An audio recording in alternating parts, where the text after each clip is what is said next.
friends! Welcome to another video. So update muli tayo how much the exchange rate here in Saudi Riyal to Philippine Peso as of September 25, 2023. So, medyo matagal ako hindi nakapag-update sa inyo mga friends kasi sobrang busy at wala akong time para makapag-video. So, magkano nga ba ang exchange rate natin ngayong araw ng Lunes, September 25, 2023? Syempre mga friends, through STC pa rin po ito and magkakaiba po ang palitan ng bawat bangko. Pero konti lang po ang difference noon, at least magkakaroon kayo ng idea kung magkano ang ating palitan ngayong araw na ito. And syempre, matutuwa ang ating mga kababayan na nais magpadala ng pera sa Pilipinas kasi nga, mataas pa rin po ang exchange rate.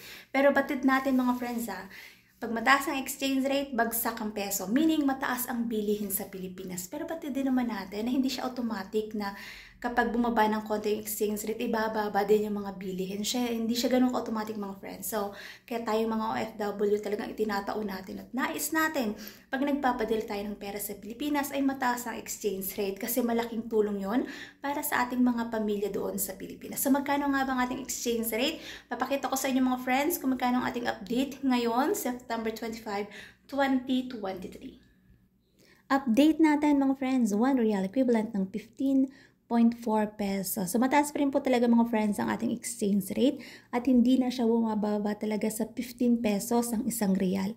So, para sa mga kababayan natin na nais magpadala ng pera sa Pilipinas, yan po ang ating update exchange rate ngayong araw ng Lunes, September 25, 2023. Siyempre, pag nagpapadala tayo ng pera sa Pilipinas, meron po tayong binabayaran na transfer fee at meron din po yung VAT. At lagi pa rin natin tandaan na matuto tayong mag-ipon, magtipid at matutong mag-invest kasi nga hindi habang buhay ay nasa ibang bansa tayo at hindi habang buhay malakas ang ating katawan kaya matuto tayong mag-ipon para sa ating future at pwede ka nang mag-for good at magtayo ng negosyo kung gusto mo kasi nga may ipon ka. So that's it for today's video mga friends. Thank you for watching and see you on my next update. God bless everyone. Much love!